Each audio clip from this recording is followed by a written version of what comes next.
Mensagens que edificam, ministradas pelo pastor Sidney Ferreira.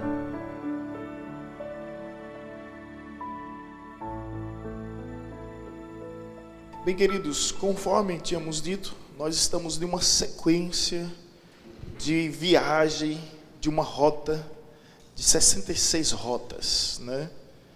E nós falamos durante esse tempo sobre bibliologia, para que a gente entendesse um pouco sobre esse assunto. Depois falamos sobre o panorama do Antigo Testamento. Depois falamos sobre o Pentateuco. 3 aulas existiram, para depois adentrarmos assim em Gênesis. Então, acaba sendo de alguma forma um complemento, ok? Mas eu creio que Deus há de nos dar graça e que iremos assimilar bem todo o conteúdo do livro de Gênesis. Ok, hoje, introdução do livro de Gênesis. Gênesis significa justamente princípio, origem, é da palavra hebraico Becherit, que é justamente o princípio das coisas. O que é que nós podemos aprender sobre Gênesis? As informações básicas e necessárias é a sua autoria.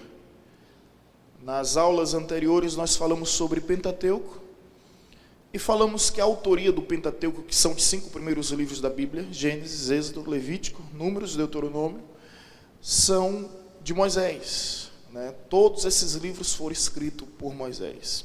Abordamos a polêmica que como é que Moisés pode ter escrito Gênesis se ele não viveu naquele período? Como é que Moisés pode ter escrito o final de Deuteronômio se ele já estava morto?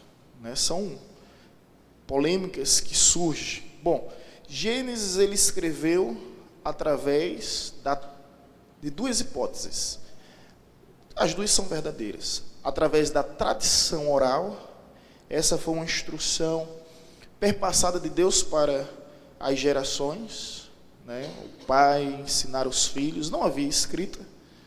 As escritas era muito rara. A primeira escrita é a cuneiforme, e havia escritas em forma rupestre, em forma pictografia, que era a escrita dos egípcios, e não havia escrita. Então o que havia era tradição oral, de pai para filho, de filho para filho, e assim sucessivamente. Então Moisés bebe das fontes, né, dos seus pais, dos seus avós, do povo hebreu, que sucessivamente herdam isso dos patriarcas, né, de José, de Jacó, de Isaac, de Abraão, de pai para filho. E a gente encontra isso muito bem claro, né, no texto, que além da tradição oral, existiu a intervenção divina, o próprio Deus, né, falando com Moisés, e esse próprio Deus chegou a escrever com os seus dedos os mandamentos sobre uma rocha, que é o Decálogo, e entregou a Moisés. Então até aí tudo bem, a tradição oral e a revelação divina, ok. Mas agora como é que ele escreve sua própria morte? Aí nós falamos que Josué, que concluiu o livro de Deuteronômio, foi justamente Josué que concluiu o livro, algo bem comum, bem natural. Na introdução ao Pentateuco nós abordamos bem isso. Então a autoria do livro de Gênesis foi justamente de Moisés. E a data em que esse livro foi escrito, ela é justamente de 1440 antes de Cristo.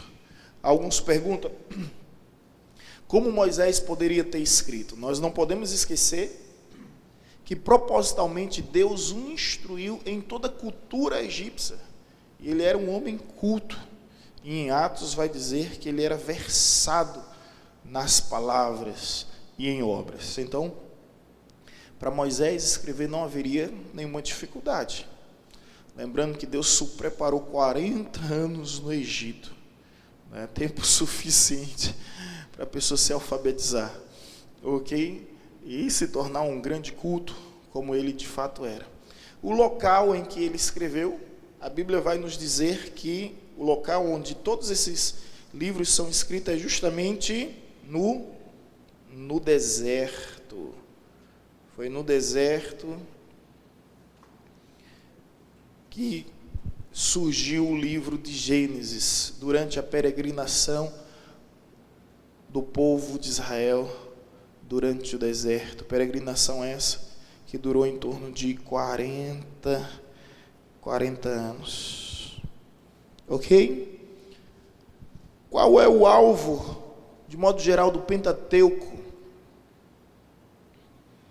O povo de Israel. O Pentateuco surge para trazer instrução acerca da existência de Deus, acerca da criação, acerca dos propósitos, dos princípios, dos mandamentos, justamente para o povo de Israel. Interessante que os mandamentos de Deus é para o seu povo. É como Josué disse: vocês sirvam quem vocês quiserem. Eu e minha casa serviremos ao Senhor. O propósito de Deus, o compromisso com Deus também é justamente com o povo de Israel. Você vai ver que Deus fala diretamente nos mandamentos: não terás outro Deus diante de ti. Deus não diz: diga às nações que não tenha outros deuses além de mim. Mas Deus diz ao povo: não terás outro Deus diante de vós. Você vê que o compromisso de Deus é justamente com o povo de Israel. Ok?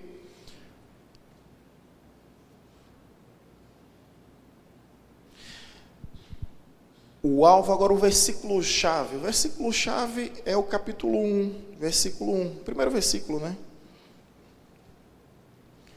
Que vai nos dizer: no princípio criou Deus os céus e a terra. Qual foi a primeira coisa que Deus criou? Os céus e a terra? A primeira coisa que Deus criou foi o princípio. Foi o tempo. Nós estamos em um mundo físico. E esse mundo físico, ele está inserido no tempo. Passado, presente e futuro.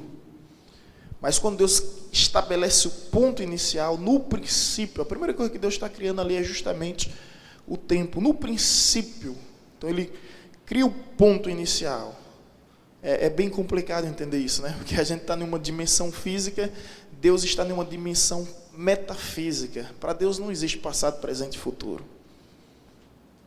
Então, Deus transcende toda a dimensão do tempo e do espaço. Então, a primeira coisa necessária ele criar foi: no princípio criou Deus o céu e a terra. Vamos ver isso em Gênesis, por gentileza.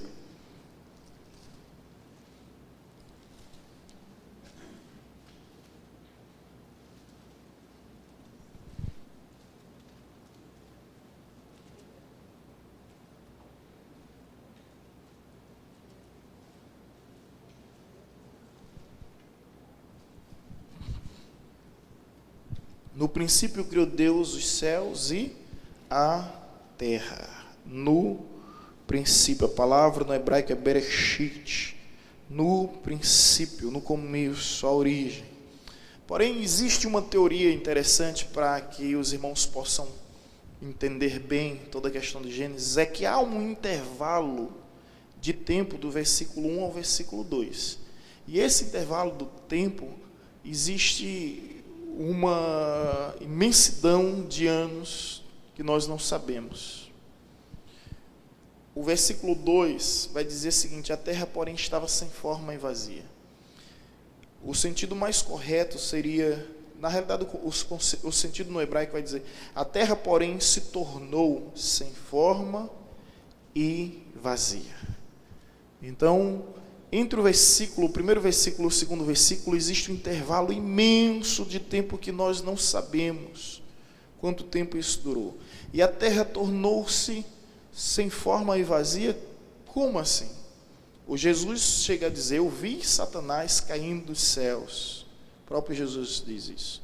E a ciência, ela confirma que houve um momento na história da Terra em que um meteoro caiu sobre a superfície da terra, criou uma camada de poeira sobre a atmosfera que impediu os raios solares de penetrar, e devido a isso muitas vidas foram extintas devido a isso, tá? Essa é uma das teorias existentes que confirma o quê?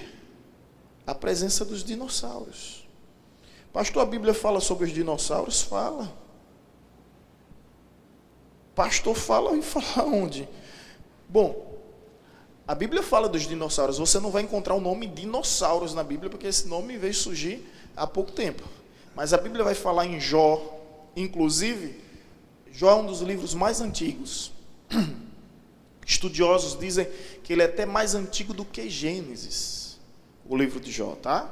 A Bíblia está escrita, nós vemos isso, em uma ordem lógica.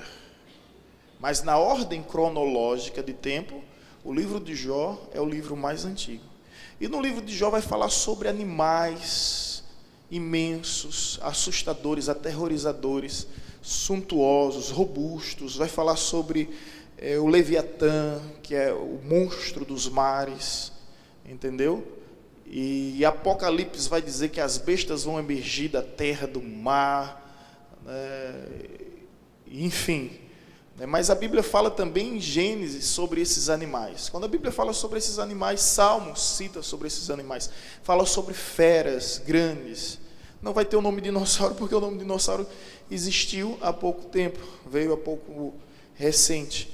Mas o interessante entendermos aqui é que essa é uma das teorias que confirma a extinção dos dinossauros. A ciência, ela está de acordo de que realmente houve esse meteoro que destruiu, né, a espécie de vida que havia naquela época. O interessante é que Jesus faz essa alusão.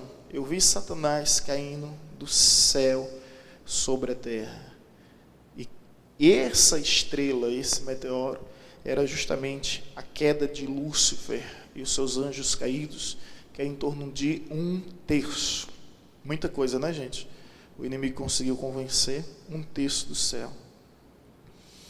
Essa é uma das prováveis teorias.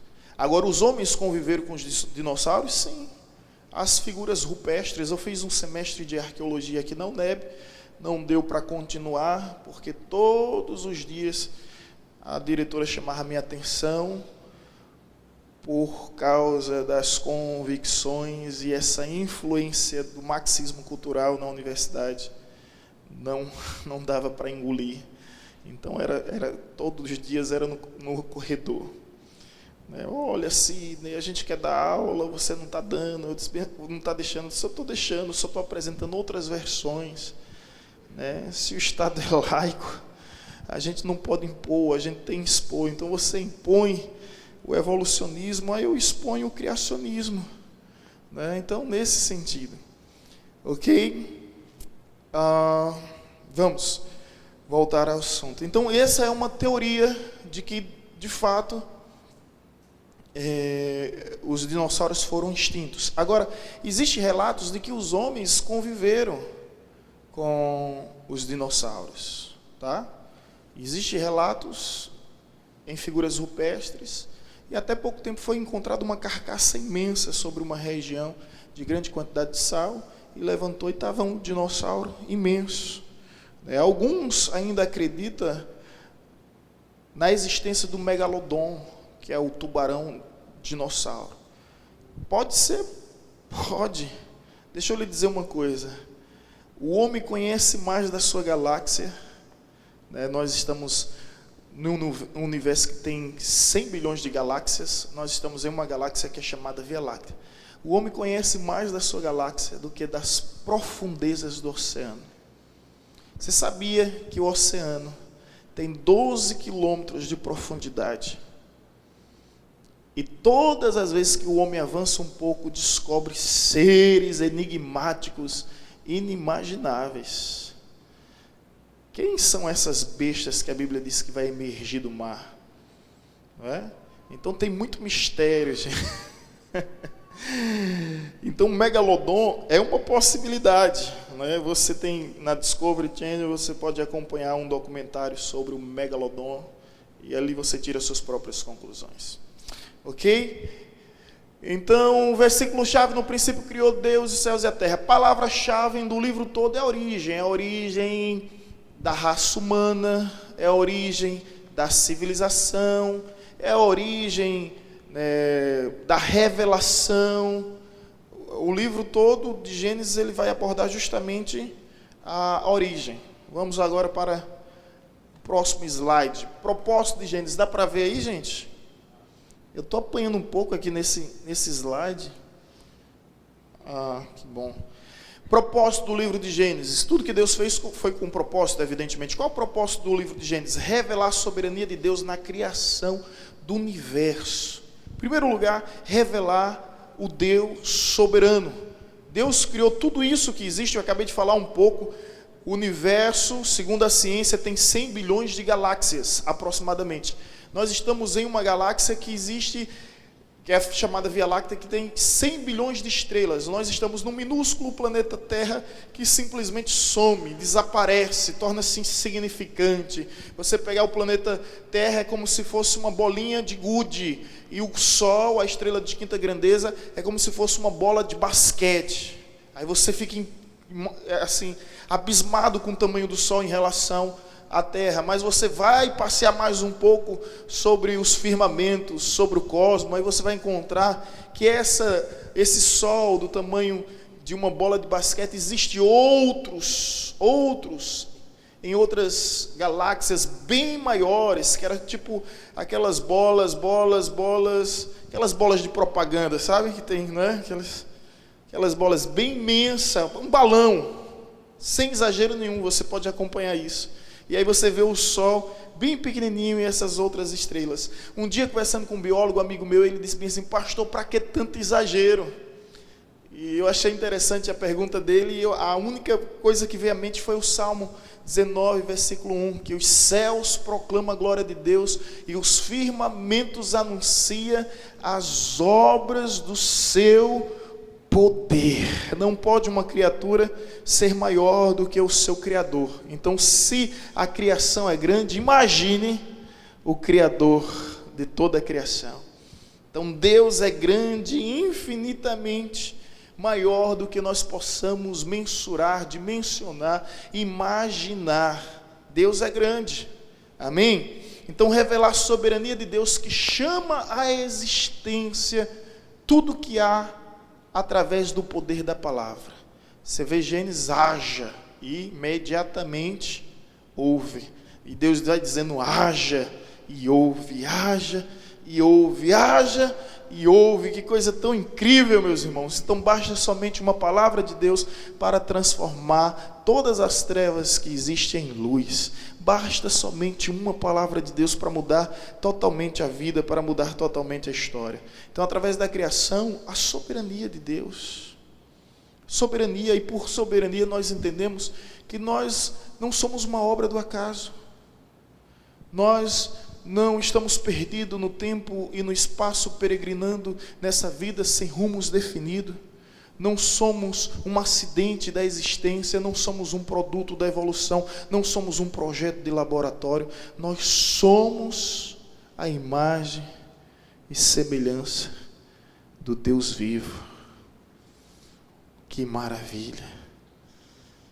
Que maravilha! É por isso que lá em Salmo vai dizer: fizeste-nos um pouco menor do que os anjos, mas de honra e glória nos coroaste. Isso é incrível, gente, porque Deus cria tudo com o poder da sua palavra, mas quando chega o homem, é como se Deus, é só conjecturas e especulações, é como se Deus dissesse: prepara a carruagem, eu vou ter que descer.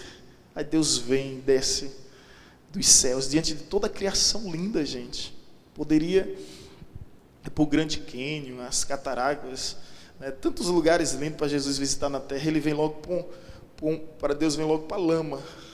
Se eu vou ali para o barro, e ele começa a modelar com suas mãos o homem, e ali sopra em suas narinas o fôlego de vida. Ou seja, isso é incrível. Isso é incrível porque Deus sujou suas mãos para nos fazer, para nos formar. E mais do que isso, Ele soprou em nossas narinas o fôlego de vida.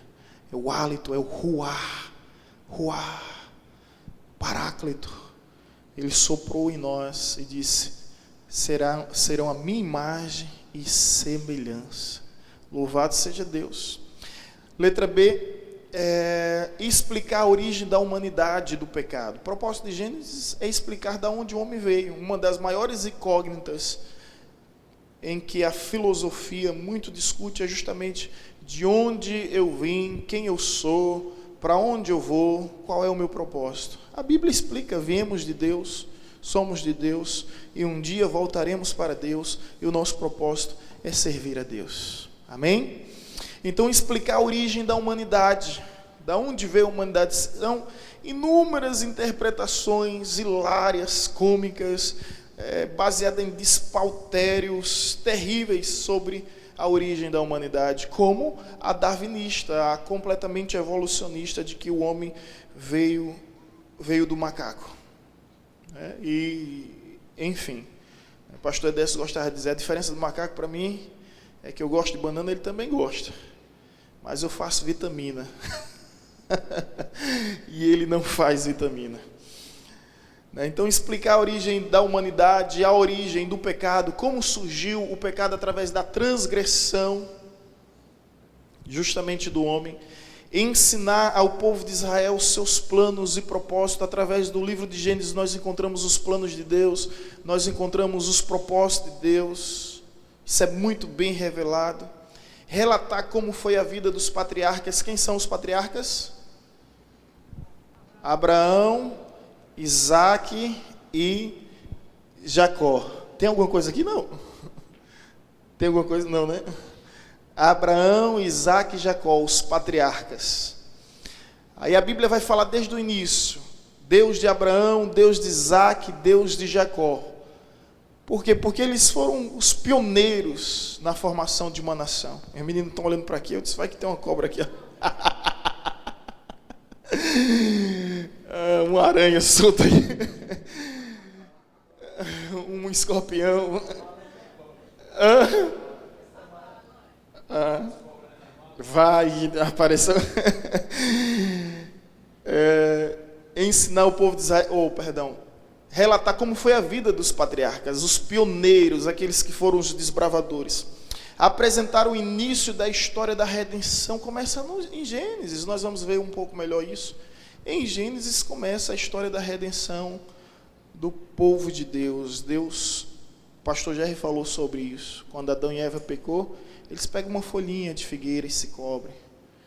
Deus sacrifica um cordeiro e através da pele do cordeiro faz vestimenta. Ali é uma alusão à vinda do Messias. Nós vamos ver isso um pouco à frente ainda. Então, compreendendo o propósito do livro de Gênesis, agora vamos para a estrutura do livro. O livro de Gênesis pode ser dividido em duas seções. A história primitiva vai nos falar sobre a criação, Gênesis 1 e 2. Depois vem a queda, Gênesis 3 e 5. Depois vem o dilúvio, Gênesis 6 e 9. Depois vem a dispersão, Gênesis 10, 11. Ok? Então, em primeiro lugar, a criação, a estrutura do livro de Gênesis. Depois vem a queda da humanidade, como ocorreu a queda, a desobediência, a transgressão. Como ocorreu o dilúvio, ao ponto de que Deus destrói a humanidade em Gênesis para iniciar uma nova raça, um novo tempo, e a dispersão. Que dispersão é essa? Aqui é o período em que os homens constroem uma torre, são os descendentes de Noé. Eles constroem uma torre imensa, e o seu objetivo através daquela torre é chegar aos céus. E Deus vem e destrói aquela torre. Como é o nome daquela torre? A Torre de Babel. E a partir daquela destruição, Deus confunde os homens que ali estavam em seus idiomas, e começa a existir a partir daquele exato momento inúmeros idiomas, inúmeros dialetos, inúmeras línguas existentes. Ok? Essa é a dispersão. Por que Deus fez isso? Primeiro, porque os homens queriam chegar até Deus da sua forma. Toda vez que os homens querem chegar até Deus da sua forma e da sua maneira, eles constroem uma torre de Babel. E a Bíblia vai nos dizer em Apocalipse, no dia que o homem quiser ser maior do que Deus, Deus simplesmente destrói o mundo, assim como destruiu a torre de Babel. Esse era o anseio, esse era o objetivo deles. Então, quem procura Deus da sua forma e da sua maneira, de alguma forma está construindo a torre de Babel. Era essa a intenção deles, chegarem e se aproximarem mais de Deus. E o outro motivo que Deus destruiu aquela torre foi justamente porque o povo estava unido. O texto vai nos dizer, o povo é um só. E houve a necessidade de confundir através das variedades de língua para que houvesse essa dispersão e o povo procurasse. Caso contrário, até hoje estava tudo no mesmo lugar. Então houve essa necessidade. Imagina a confusão ali em Torre de Babel. E a partir de então, uns começam a falar uma língua, outros começam a falar outras línguas, e aí eles começam a se separar através justamente do idioma. Ok? Então, a estrutura do livro de Gênesis é baseada na história primitiva e na história patriarcal. Aí começa a vida de Abraão. Gênesis 12, aí depois vem do 12 ao 25. Depois vem a história de Isaac, Gênesis capítulo 21, até o capítulo 35. Depois vem a história de Jacó, capítulo 25 até o capítulo 50. Depois vem a história de José, capítulo 30 até o capítulo 50. Então é baseado na história primitiva e na história patriarcal. Nós encontramos a estrutura do livro de Gênesis. Ok? Até aí tudo bem? Então vamos passar adiante. Curiosidades sobre o livro de Gênesis. É o livro do princípio das origens, a origem do universo, a formação do mundo, a origem da vida, a origem do homem, a origem do mal, a origem do plano da salvação, a origem das nações, a origem da raça hebraica. Tudo isso acontece no livro de Gênesis. Em suma, é o livro das origens, onde o universo se formou, onde a vida surgiu, a origem do homem, a origem do mal em si, o plano da salvação, as nações, a civilização e a raça hebraica começa justamente a partir do livro de Gênesis. Essa é uma curiosidade a ser citada no livro de Gênesis. Seguindo adiante, o irmão Carlos não está aqui, ou pelo menos a gente estava dando um panorama do Antigo Testamento, aí ele perguntou sobre a genealogia. Aí eu disse, olha, quando chegar em livro de Gênesis, nós vamos falar, mas infelizmente ele não vai poder, não está aqui, vai ficar na dúvida. Chegou a hora de entender a genealogia, isso é muito importante, tá, gente? Vamos lá. Então começa, meu Deus do céu, dá para ver aí? Tá ruim, né? E aqui tá pior ainda. Tenta apagar essa aqui para ver se melhora. A mais próxima do altar. Vamos lá. Que desafio, viu? Eu não vou nem me basear ali que também tá difícil. Vem Adão e Eva, aí vem Caim, sua descendência. Aqui se encontra Abel. Infelizmente teve a vida interrompida pelo primeiro homicídio da terra. Foi o fratricídio entre irmãos. Depois nós encontramos Sete. Aqui é Sete. E nós encontramos aqui justamente os filhos e filhas. A Bíblia vai nos dizer que Adão e Eva teve filhos e filhas. Não somente um filho. E aqui começa toda a descendência. Meu Deus, como ficou ruim aqui.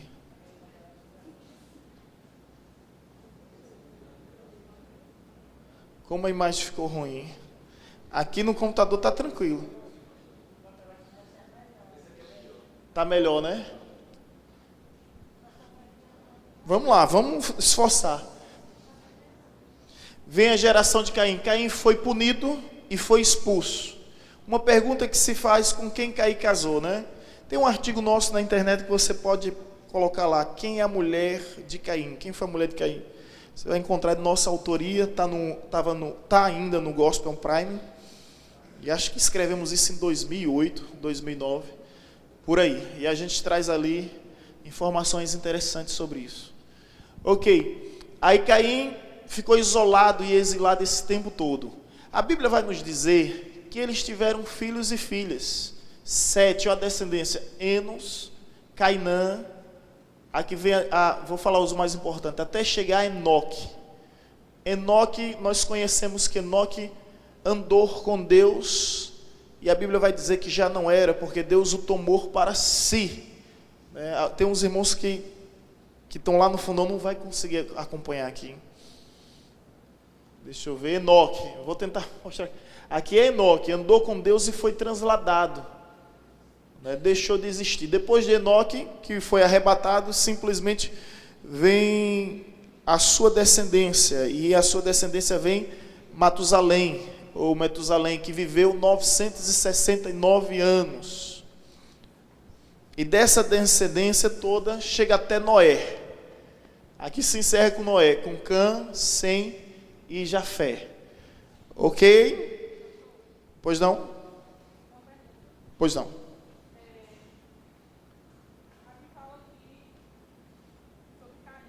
Isso.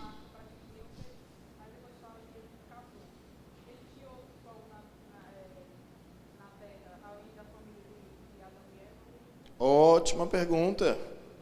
Não. A pergunta dela é bem interessante, né? Oi? Isso continua. Ela diz o seguinte, que quando Caim pecou, Deus marcou ele. Ninguém sabe que marca é essa. E qualquer lucubração acerca dessa marca é perigosa, sabe? Porque já houveram umas discrepâncias, uns despauterios terríveis. Já disseram que essa marca aqui... Eu vou dizer o que disseram, tá? E eu não concordo. Que Deus fez com que Caim se transformasse em negro. Olha que absurdo. Racismo puro, né? Aí disse ele era negro. É terrível, né? Aí um dia teve um pastor renomado que foi citar isso e se complicou. Pegaram só essa parte e ele disse, olha, tem uma teoria. E quando Caim, pronto, tiraram essa parte, tem uma teoria. E só pegaram isso e foi o maior vexame. Não se sabe que marca é essa que havia em Caim. Não se sabe. E aí, o que é que acontece? Essa marca tem um propósito, para que as pessoas, quando o vissem, não o matassem. Aí, a Holanda fez uma pergunta bem interessante. Que pessoas eram essas? Se até então não existia, a não ser Adão e Eva, ou havia um universo paralelo? Não há um universo paralelo.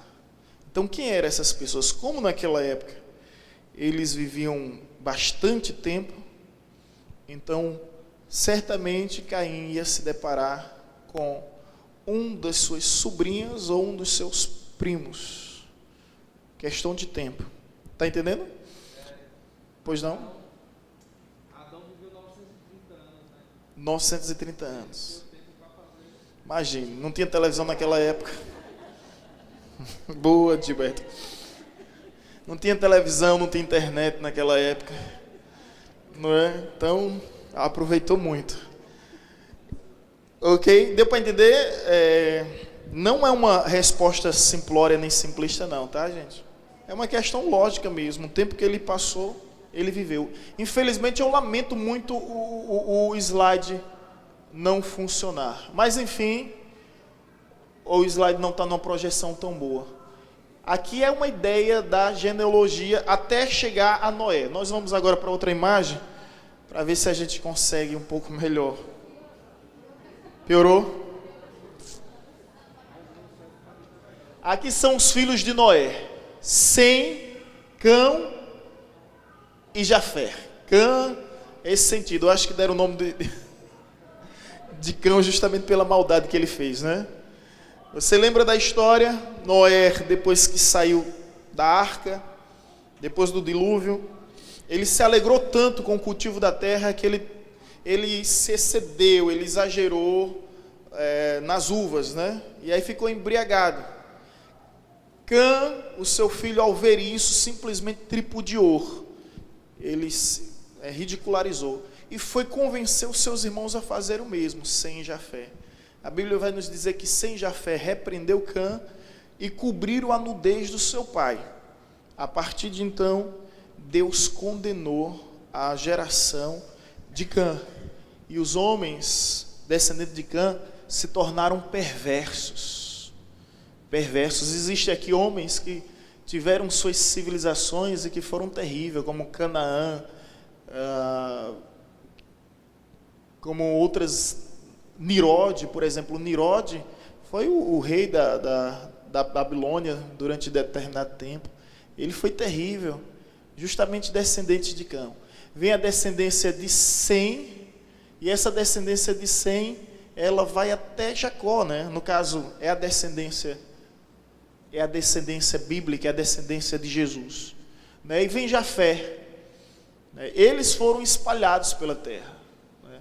Sem Jafé foi para a Ásia, ou melhor, Sem ficou na Ásia, Jafé foi para a Europa, ok? Cão foi para a África.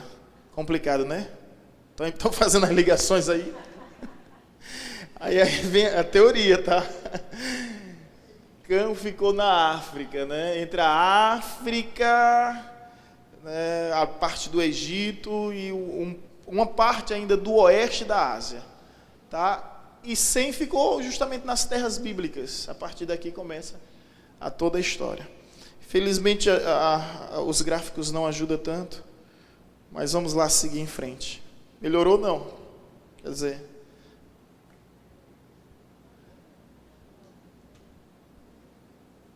deixa eu ver aqui, filhos de Noé. E agora a gente vai chegar até Abraão, dos descendentes de Sem, né? Ou seja, deixa eu voltar aqui só o slide para os irmãos entenderem um pouco melhor. Os descendentes de Sem chega aqui a Terá. Terá foi pai de Abraão, de Naó e de Arã. Terá, ok? Agora o próximo gráfico a gente dá essa continuidade. Aí vem Abraão, Naó e Arã. Abraão, ele teve 3 mulheres: Quetura, Agar e Sara. Ele teve 3 mulheres. De Quetura veio uma filha chamada Midian. De Midian vem os midianitas. De Agar veio o chamado Ismael. De Ismael vem os ismaelitas. Dos ismaelitas são os árabes. Esse povo aqui é o povo árabe. De Sara vem Isaque. Isaque casa com Rebeca, que por sua vez era filha de Betuel e Labão, filho de Naó. Ou seja, tudo família, tudo primos. Nesse mesmo contexto tem Arã, que era irmão de Abraão. Ele tem Milca e tem Ló. Ló tem a filha mais velha, tem a filha mais nova. Ló, antes de morrer, as filhas, quando acaba, Deus destrói Sodoma e Gomorra. Vou comentar um pouco aqui para voltar para lá.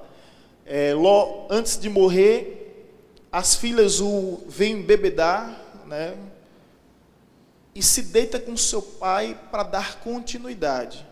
Você lembra da história, né? Deus vai punir a cidade de Sodoma e Gomorra, chama Ló e sua família. As filhas de Ló eram casadas, só que os homens não quiseram acompanhar. Então sai Ló, sua esposa e suas 2 filhas, seguindo o pai. Sua esposa olha para trás, vira a estátua de sal. Segue Ló e suas filhas. Lá na frente, as filhas preocupadas justamente com a continuidade da família, elas chegam a embebedar o pai e se deitam. É um caso de incesto. Nesse período, o incesto não tinha tantas complicações no sentido de deformidade. Entendeu? Era o início da raça humana. E aí, mas nunca foi permitido por Deus. Foi uma estratégia que elas fizeram. Aí, da filha mais velha nasce Moabe, das filhas a filha mais nova nasce Amon. Os Moabes formam o povo moabita. O Amon forma o povo amonitas. Esse povo tudo entre guerra com Israel lá na frente. Aí voltando a Israel, vamos lá, Sara tem Isaac, Isaac se casa com Rebeca, Rebeca tem 2 filhos, Jacó e Esaú. De Esaú nascem os edomitas e os amalequitas. Esse povo brigou feio com Israel. Os amalequitas foram covardes. Quando o povo sai do Mar Vermelho com Moisés e vai seguindo a terra, eles vêm por trás e matam os anciãos, as crianças, né, e o povo mais vulnerável, os feridos, né? Então eles foram covardes com Israel. É tudo parente, gente, é tudo família aí. E de Rebeca vem Jacó e Jacó vem Israel. Aí aqui Israel, a gente já vai ver toda essa linhagem. Deu para entender? Tudo mesmo família, tudo primo lá, tudo. Depois começa a confusão entre eles. Vamos passar. Jacó teve 2 esposas.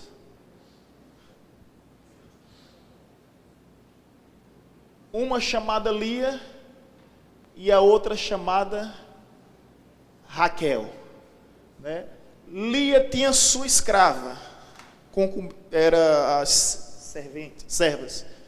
A serva de Lia era Zilpa. De Zilpa, Jacó teve 2 filhos, Gade e Asser. De Lia, Jacó teve Rubens, Simeão, Levi, Judá, Isacar, Zebulon e Dinar. Jacó casou com Raquel. Raquel era estéril, não podia ter filho. E naquela época existia uma lei que se a esposa fosse estéril, o homem poderia se relacionar, né, com a sua escrava, né, se tornaria concubina, porque era muito importante dar continuidade à sua geração.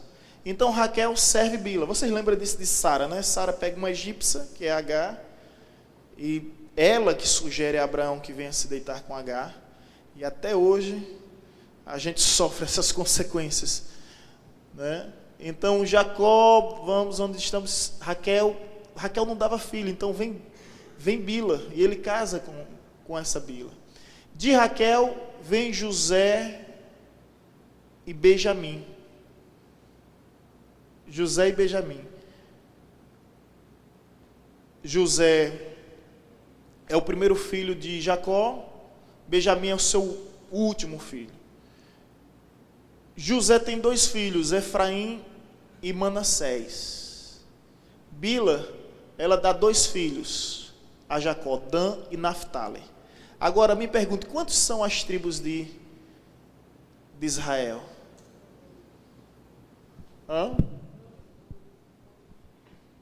São 12. Só que, como Deus é, né? Para que entre Efraim e Manassés, eu vou falar isso aqui em breves palavras para não me complicar com o tempo. Sobre maldição hereditária. O que é que acontece? Abraão mentiu, sofreu a consequência da esterilidade. Isaac mentiu, sofreu a consequência da esterilidade. Jacó mentiu, sofreu a consequência da esterilidade. Sendo eles os patriarcas, as 3 esposas dos patriarcas, Sara, Rebeca e Raquel, as mulheres que eles mais amavam, foram estéreis. A maldição hereditária a partir das mentiras. Todos eles mentiram. E a maldição vai até a 4ª geração. E a 4ª geração é justamente a geração de José. José tem a oportunidade de mentir, mas ele não mentiu. E a sua esposa não teve nenhum tipo de esterilidade. Ela deu 2 filhos, um chamado Efraim e outro Manassés, cujo significado se entende por esquecimento e prosperidade. Deus me fez esquecer, Deus me fez prosperar. Quando as tribos vão ser divididas, o que é que Deus faz? Isso é extraordinário. Deus honra os filhos de José. Você é pai, você vai me entender. Você, evidentemente, deseja ser grande na vida, mas você deseja que seu filho seja maior do que você. A satisfação de um pai, e ele faz o que for possível, é para que o seu filho vá além do que ele foi, para que o filho seja maior. Então, quando Deus chama José e diz bem assim, José, eu não vou te dar tribo, mas os teus 2 filhos, Manassés e Efraim, dos netos de Jacó, serão os únicos que terão tribo. Olha que coisa linda, né? Como Deus honra. Aí Deus tira José da história, e José sai muito feliz e satisfeito, quem não sairia, e coloca Efraim e Manassés. E para que agora, tirando José, se tinha 12 tribos, tira José, fica 11, né? Agora eu tiro José e coloco mais 2, vão ficar com quanto? 13. Aí sobra para quem? Sobra para Levi. Aí Deus, vem cá, Levi, vamos bater uma prosa. Tu não terás terra, tu não terás herança nem propriedade, eu serei a tua posse, eu serei a tua herança. E Levi não tem. Agora, isso aqui não foi assim, lógico que Deus é soberano e sabe de tudo, mas isso foi pontuado no momento em que Moisés desceu do monte. Nós vamos ver isso próximo domingo, que a gente vai estudar Êxodo. Quando Moisés desceu do monte e viu o bezerro de ouro, a primeira tribo a se prontificar em destruir o bezerro de ouro foi a tribo de Levi. E Deus diz, para sempre essa tribo será lembrada, e essa tribo me servirá, por causa do zelo, por causa do temor, por causa da reverência. A partir dali, Deus separa a tribo de Levi como uma tribo de adoradores. Interessante que o ato que chamou a atenção de Deus não foi eles tocar, cantar, ministrar, orar, interceder, nada disso. Foi o ato deles terem iniciativa, e aquela iniciativa representava o quê? Zelo. O zelo da casa do Senhor me consome. Foi o que Jesus fez ao expulsar os vendilhões do templo, ao expulsar os mercadores. Então foi essa atitude que chamou a atenção de Deus. Até aí tudo bem? Pois não? Contou 15? Não, está certo. Vamos lá entender. Deixa eu ver. 1, 2, 3, 4, 5, 6, 7, 8, 9, 10, 11. Ah, tem uma mulher aí, Dinar. Essa mulher foi violada e tem uma guerra terrível com ela, né? Os irmãos todos vão lá vingar a honra da sua irmã. Ok? Tem essa mulher. E tira essa mulher, nós temos 14. Aí, colocando Efraim, Manassés, tirando José e tirando Levi, boa observação. Lia teve Dinar. Ok? Confusão é grande aí na família. Na família dos patriarcas, né, gente? Bom, espero que todos tenham entendido até então. Fique à vontade para fazer alguma pergunta, alguma informação. Dentro desse material, nós vamos também ver a tipologia no livro de Gênesis. O que é tipologia? São acontecimentos do passado fazendo menção a fatos que ocorreriam no futuro. Então, todo tipo tem o seu antítipo, não é? E aí, por exemplo, o cordeiro que Deus mata no Éden, eu não coloquei aqui porque são inúmeros. Eita, desculpa, gente, eu nem passei.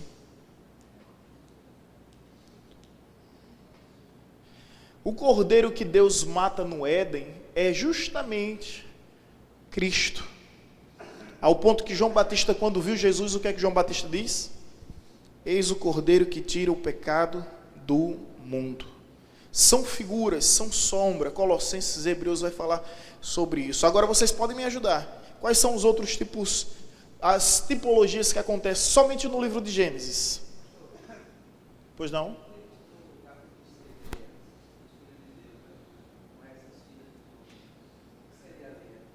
Vamos, hoje ainda dá tempo de falar sobre esse assunto. Vamos chegar lá.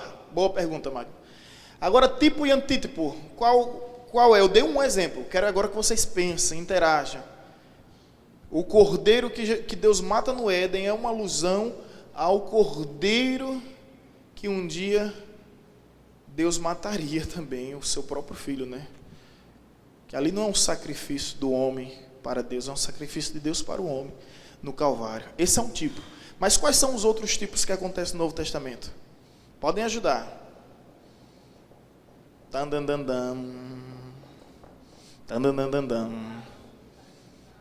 Ótimo, Abraão sacrificando Isaac. Né? O que era aquilo? Tipologia. Né? Ou seja, o cordeiro que surge do nada para evitar aquele sacrifício. É justamente Cristo. E o interessante é que aquilo ocorre aonde? No Monte Moriá. Quando Davi quis construir um templo para Deus, onde foi que ele construiu? No Monte Moriá. Onde foi que Jesus morreu? No Monte Moriá. Aquele ato de Abraão. Quando Davi pensou, eu tenho que construir um templo para Deus. Aí vai lá para um homem chamado Araúna e diz, quanto é? O homem diz, é X. Ele diz, eu quero construir para Deus. Não, para Deus eu não posso vender. Aí Davi, não, mas eu vou pagar, porque eu não darei a meu Deus sacrifício que não me custe nada. Davi procura em toda a terra um lugar digno, um lugar que seja honroso, e ele escolhe o lugar de maior expressão de fé do homem para Deus, que é justamente o Monte Moriá. E ali Salomão constrói o templo. Tempos depois Jesus morre, justamente naquela região do Monte Moriá. É incrível, né? Tudo ali, o cordeiro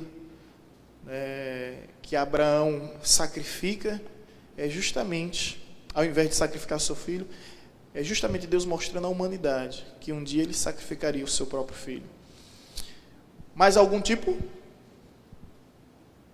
dicionário Milton está lembrado de algum tipo? Oi? Seria o tabernáculo, mas em Êxodo, em Gênesis não fala não. Quer ver a arca de Noé? É um tipo da salvação em Cristo Jesus. São tipologias, são alusões de que Cristo faria. Mais algum tipo? Alguém lembra? O rei de Salém, como é o nome dele? Melquisedeque. É um tipo de Cristo. Melquisedeque é um tipo de Cristo. Tipologia é justamente isso. Fatos que ocorreram no passado fazendo alusão ao futuro. Esses são os tipos que há. A serpente do Éden é o dragão de Apocalipse. São tipos, pois não? A história de José, ela é vista, alguns teólogos apresentam como um tipo de Cristo, no sentido de que José salvou a sua tribo da grande fome, e assim Cristo veio também para salvar. São tipologias. Quando a gente for estudar todos esses livros, a gente vai ver a conexão que existe entre o Antigo e o Novo. Santo Agostinho disse o seguinte: o Novo Testamento está oculto no Antigo, e o Antigo está patente no Novo. Você é um complemento. Eu costumo dizer o seguinte, que o Antigo sem o Novo é descompleto, e o Novo sem o Antigo é sem sentido. Eles se complementam. Ok? Existem inúmeras tipologias, em cada livro nós vamos apresentar essas tipologias, porque às vezes a gente lê a Bíblia e não entende. Aí lá em Hebreus vai dizer bem assim, Jesus é sacerdote sim, segundo a ordem de Melquisedeque. Quem é Melquisedeque? Melquisedeque é um rei sacerdote que apareceu a Abraão, ninguém sabe de onde veio, ninguém sabe suas raízes, suas origens históricas, ele simplesmente apareceu e ensinou a Abraão sobre o dízimo, ensinou a Abraão sobre tantas outras coisas. Ali é um tipo de Cristo, porque Jesus não poderia ser sacerdote, gente. Sabe por que Jesus não poderia ser sacerdote? Porque ele não é da tribo de Levi, ele é da tribo de Judá. Ele é da tribo de Judá. Então Jesus não poderia ser sacerdote. Gente, a Bíblia é fascinante. Eu fico aqui falando, mas existe um turbilhão de pensamentos, eu me controlando e olhando para o tempo. Será que vai dar tempo de falar? Jesus é da tribo de Judá, ele não poderia ser sacerdote. Só que existe algo que faz toda a diferença aí. Deixa eu te dizer, nós estivemos na caverna de Curã, perto do Mar Morto, ano passado. E lá nós vimos as cavernas dos essênios, onde eles se isolavam como eremitas e escreviam a Bíblia, e lá existia um tanque do batismo. Na cultura dos essênios, quando um sacerdote ia transferir o seu sacerdócio para outro, ele fazia através do batismo. Aí o batismo de Jesus tem 4 significados. O primeiro, ele está cumprindo a lei. quando João Batista diz bem assim: quem sou eu? Eu não sou digno de desatar as sandálias. Existia um adágio entre os essênios que dizia o seguinte: o servo tem que fazer tudo para o seu senhor, ou melhor, o discípulo tem que fazer tudo para seu mestre, assim como o servo faz tudo para o seu senhor, exceto desatar as sandálias dos seus pés, que era algo humilhante. Aí João Batista, quando vê Jesus, diz bem: eu não sou digno de desatar as sandálias dos teus pés. Aí Jesus disse: deixa que assim seja, para que se cumpra a lei. Ou seja, Jesus se batizou para cumprir a vontade de Deus. Segundo, Jesus se batizou por causa do testemunho público. Pela primeira vez os céus se abriu, uma voz bradou: este é meu filho amado em quem me comprazo. Perceba que Deus disse que Jesus era filho e que se alegrava de Jesus. Não foi quando Jesus curou, ressuscitou, expulsou demônio, andou sobre as águas, multiplicou pães e peixes. Foi quando Jesus estava em obediência. Então o batismo de Jesus vem para cumprir a lei, a vontade de Deus, vem para testemunho público de que ele era o Cristo, o Messias. Todos ouviram aquela voz. E terceiro, vem para exemplo. Se o próprio Jesus se batizou, por que você ainda não se batizou? Você acredita que eu aconselhei uma senhora que tinha mais de 20 anos de evangelho? Eu disse: minha irmã vai se batizar quando? Não era dessa igreja não, tá? Para ninguém ficar suspeitando e pecando por imaginação. Ela disse: pastor, eu ainda não senti de Deus. No dia que eu senti de Deus, eu me batizo. Eu disse: minha irmã, você quer o quê? Que um anjo desça do céu e diga: minha amada, chegou a sua hora, é a sua vez. O batismo é uma ordenança. Aquele que crê e for batizado será salvo. O batismo não salva, mas aquele que crê, ele procura exercer tudo que envolve a salvação. Então, minha querida, o batismo é uma ordenança. E você quer um exemplo melhor do que Jesus? Então Jesus se batizou por quê? Fazer a vontade de Deus, testemunho público. Terceiro, exemplo. Agora existe o quarto, que é um mistério que pouca gente sabe. Escute: Jesus da tribo de Judá. João Batista era de que tribo? João Batista é profeta? É, mas é filho de quem? Quem é o pai de João Batista? Zacarias. Zacarias é o quê? Sacerdote. E agora, quando João Batista está batizando Jesus, eu acho isso incrível, gente. Porque Jesus não precisava descer as águas lamacentas do Rio Jordão. Nós estivemos lá. É lamacenta mesmo. Não é bonita aquelas águas não. Acho que o Balneário está ganhando aqui. Boiecó. E nós estivemos numa região limpa, né? Que ali faz o batismo, mas não se sabe realmente onde foi o local. Mas a água é lamacenta. Nem Naamã, né? Não quis descer as águas. Essas águas sujas, tem tantas águas boas por aí. Gente, Jesus se submete a isso. Se submete a isso. Aí eu lendo Augusto Cury. Jesus, é interessante Augusto Cury, mas ingira como se estivesse digerindo um peixe, sabe? Deixa as espinhas do lado. Que ele diz bem assim, olha interessante que ele diz bem assim: Jesus, ele não estava preso a trincheiras religiosas. Ele não estava amarrado às cercas denominacionais. Jesus nunca levantou bandeira. Porque naquela época existiam as ramificações dos segmentos da religião judaica. Existiam os fariseus, escribas, essênios, zelotes. Existiam os samaritanos, herodianos. Existiam diversas religiões, denominações como hoje existe, tinha naquela época, entre o povo judeus. Tinha tudo isso. Jesus não representou nenhuma dessas, é verdade. Mas quando Jesus vai ao Rio Jordão, ele está se submetendo a uma autoridade. E essa autoridade é humana. Gente, isso é demais. Isso é demais. E ali para os essênios é uma transferência da unção sacerdotal. É como se João Batista dissesse: meu sacerdócio acaba aqui. Agora é a sua vez. É forte isso, porque lá na frente os discípulos de João Batista tentam fazer uma contenda. Chega para João Batista: ei, aquele que tu batizou está curando, aquele que tu batizou está pregando, aquele que tu batizou tem multidões seguindo ele. E agora? Qual é a resposta de João Batista? É necessário que ele cresça e que eu diminua. Ele sabe que vai sair de cena. Transferência. Só fazia isso quando ia morrer. João Batista, quando batiza Jesus, ele sabe que vai morrer. É forte isso. Então Jesus, sendo Deus, se submeteu à autoridade humana. Por que eu digo isso? Porque é importante fazer parte de uma igreja, é importante fazer parte de uma denominação. É importante, hoje nós temos a cultura dos desigrejados, né, gente? Isso tem crescido, não é?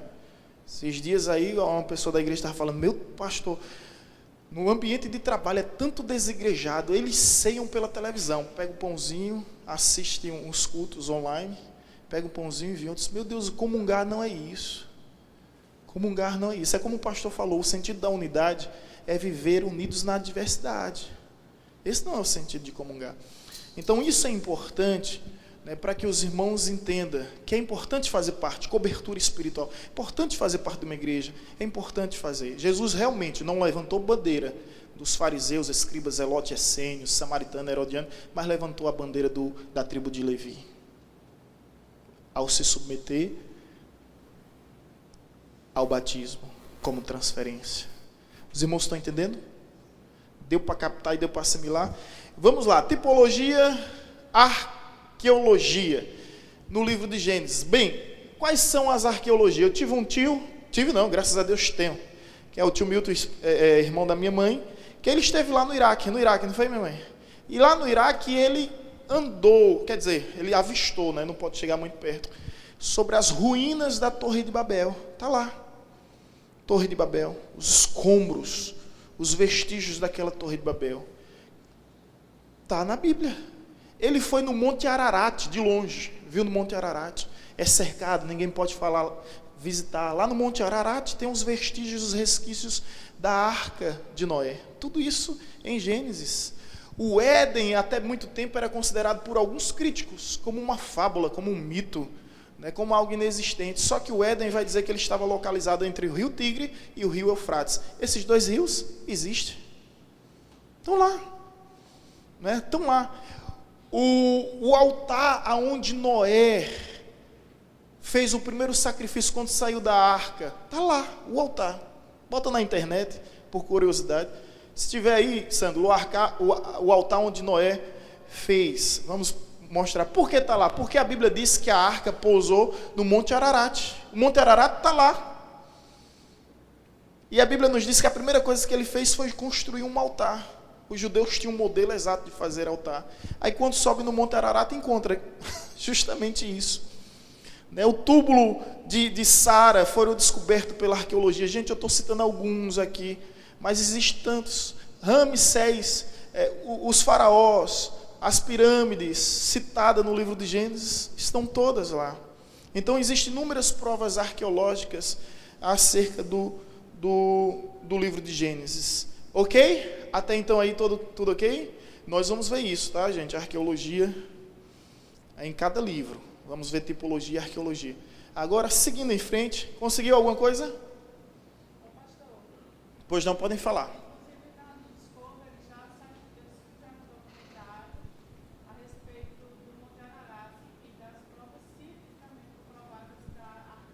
Perfeito.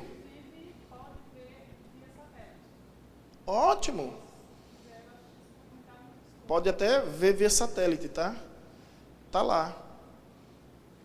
Conseguiram? Se não conseguiram, deixa para lá, então. Vamos seguir a arqueologia de Gênesis. Agora vamos ver apologética. Oi? Estão tentando aí, né?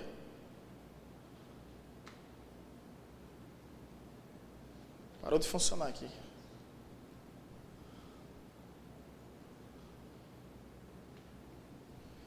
E aí, gente?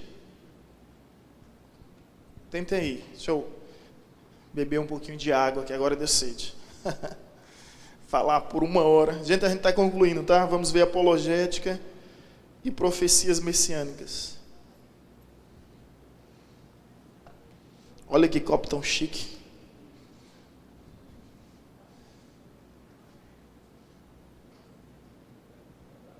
Que copo chique, viu? Dá até medo de pegar no copo desse, eu fico apertando aqui para não correr o risco de cair. Gente, deixa para lá, o pessoal depois vem. Esses projetores vão precisar de uma renovação, ontem deu o maior trabalho, de uma atualização, porque o aniversário da igreja está chegando aí. Passa a apologética, que eu não estou conseguindo passar daqui não. Quando você conseguir, você passa. Eu vou adiantando. A apologética do Novo Testamento, ou do livro de Gênesis, entra a pergunta de Magno. Mas antes da pergunta de Magno, existem algumas outras perguntas. Os irmãos fiquem à vontade, né, para fazer essas perguntas. Uma delas é sobre a idade da Terra. Aí eu não tenho tempo para explicar, mas eu vou recomendar que você assista Adalto Lourenço, físico, cristão, doutor em física. Adalto Lourenço vai provar, através da ciência, da geologia, a idade da Terra jovem. A Terra jovem, não com esses milhares e milhares de anos que alega a ciência, tá? Mas a idade da Terra jovem. Ok? E vai provar, biblicamente, cientificamente também, que os dias de Gênesis não eram eras, eram dias de 24 horas. A Bíblia diz, houve manhã e noite naquele dia. Houve manhã e noite naquele dia.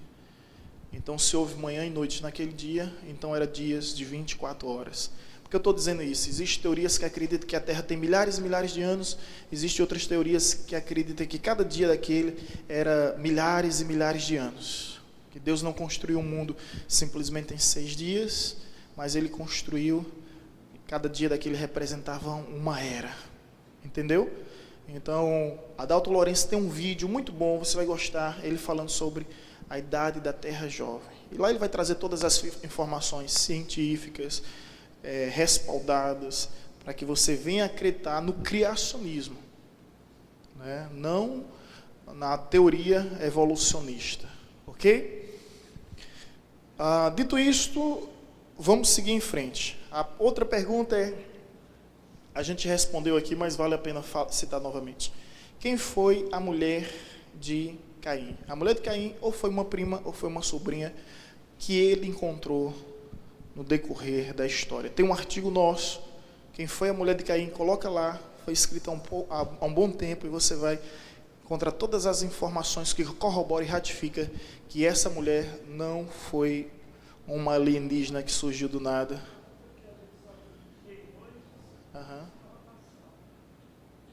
Verdade.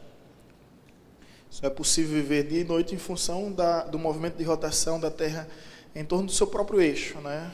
É o que forma justamente o período de 24 horas. Boa observação. Apologética. Antes de chegar ainda a pergunta de Magno, o dilúvio foi local ou universal? Interessante.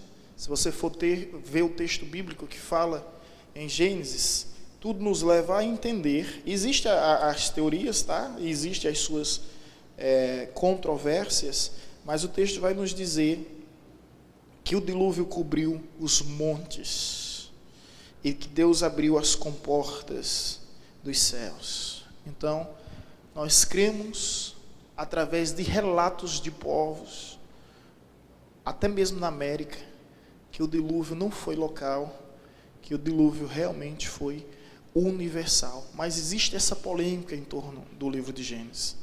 A outra polêmica em torno do livro de Gênesis, qual é? Nefilins. Essa aqui é complicada. Nefilins se encontra no capítulo 4 de Gênesis, onde vai dizer que os filhos de Deus possuíam as filhas dos homens. Capítulo 6, né? Você lembra o versículo? Oi?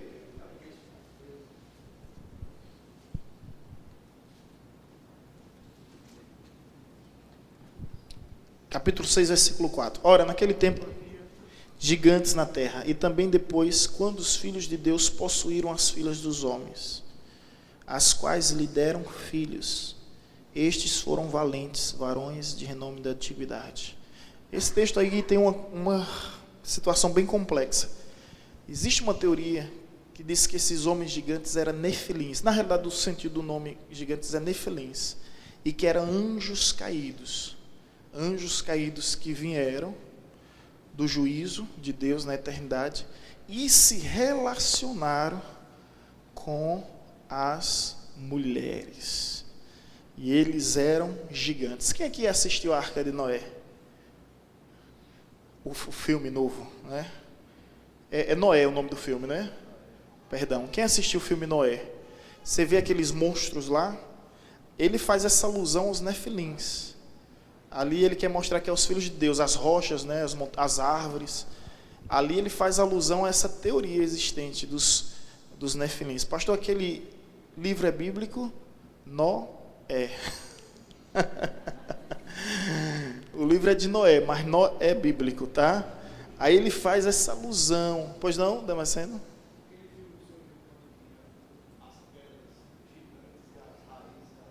Isso.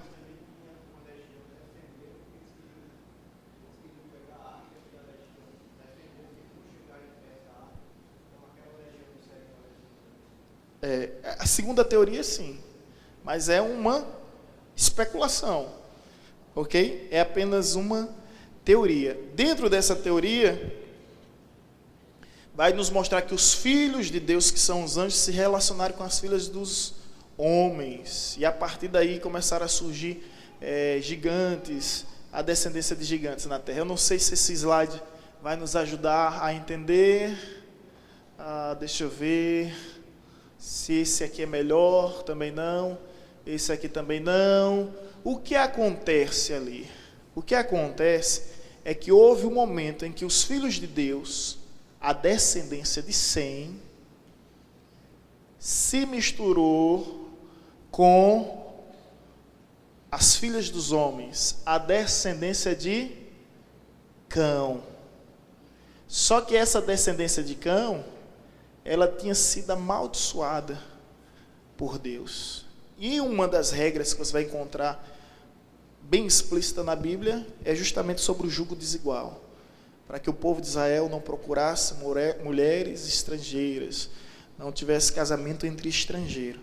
E aqui nesse início faz justamente essa alusão aos filhos de Deus, que é a descendência de Sem, se relacionando com as mulheres de Cão, da descendência de Cão. Ok?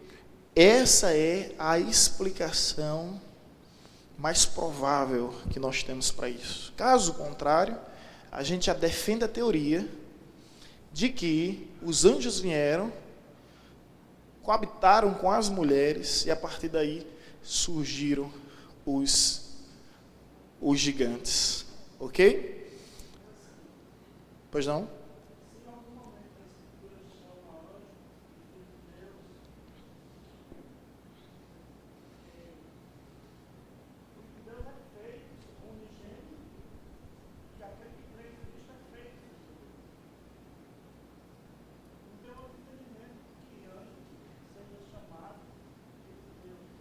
Boa observação.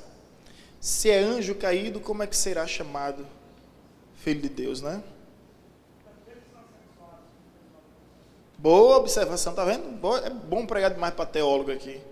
Outro detalhe, os anjos são seres assexuados, né? Mas, aí digamos, mas eles caíram.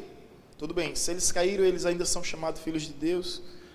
Entendeu? Mas existe essa teoria, assim como existe uma teoria que entre Adão e Eva existia uma infiltrante, como era o nome dela?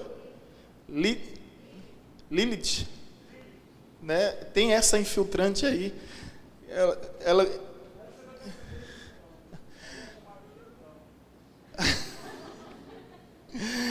e tem teorias. Gente, tem cada teoria absurda. Eu falei sobre que que Caim se tornou negro, mas tem uma outra teoria, que ele se tornou vampiro. Teoria.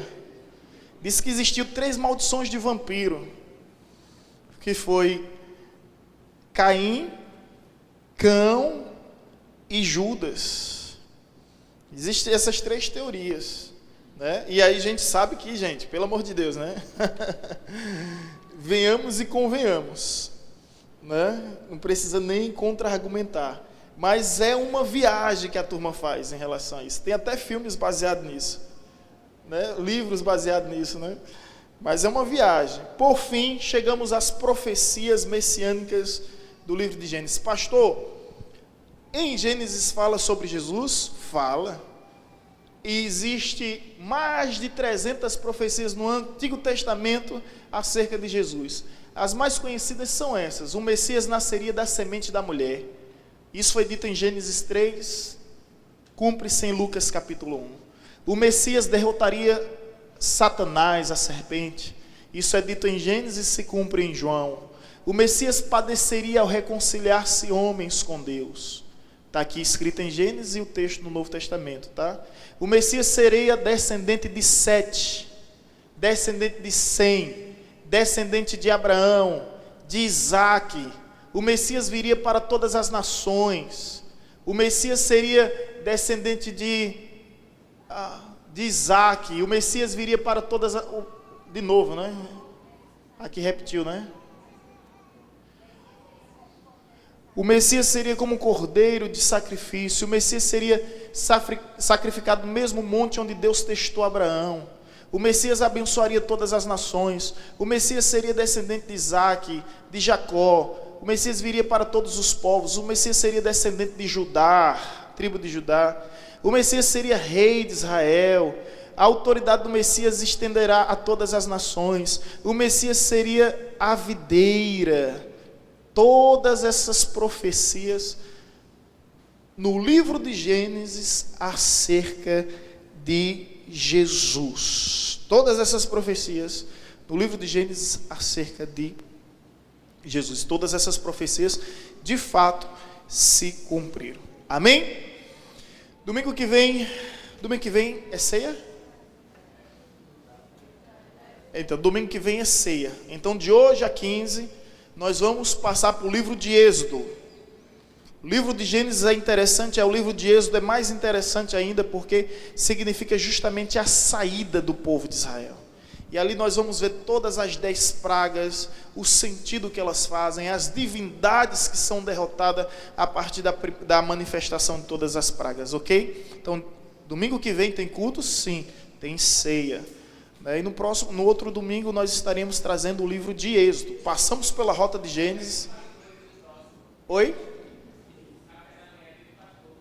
O outro também é café da manhã do pastor, né? Oh, glória. Estava até com fome, Jesus. Então a gente vai adiante. Bom, nós temos uma rota aí, né? Nós temos um trajeto de 66 rotas. É uma jornada de 66 rotas. Gente, deixa eu dizer uma coisa. Eu vou melhorar esses slides, apresentar arqueologia e apologética, e eu vou deixar esses slides disponíveis. Aí quem não teve o gráfico, né, do livro, do gráfico, vai ter o gráfico à sua disposição, ok? Infelizmente nós não tivemos como deixar esse livro. Eu perdi um livro, gente. Se eu emprestei a alguém, por favor, devolva. Dúvidas, enigmas e contradições da Bíblia, Norman Geisler. Procurei ontem, procurei hoje de manhã, quando eu saí daqui fui procurar. Revirei a casa, não achei esse livro. E aí, antes no seminário eu era mais organizado, eu tinha uma lista de empréstimo, né? Aí tinha uns 10 livros que estavam emprestados e as pessoas esqueciam. E depois eu cobri aqui, e aí depois eu deixei para lá. Mas tem Sinais do Tempo, Heresias, emprestei esse livro, nunca mais veio.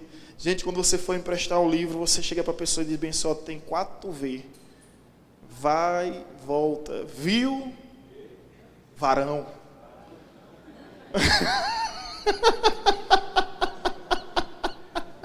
Valdir pensou que depois tu me diz, né, Valdir? Aí se for uma mulher, você diz, vai e volta, viu? Varoa. Ok? Eu depois pergunto a Valdir o que foi que ele pensou. Gente, e aí eu não sei onde está esse livro, eu vou procurar. para que eu possa mostrar as questões apologéticas, e todos esses slides estarão com vocês, ok?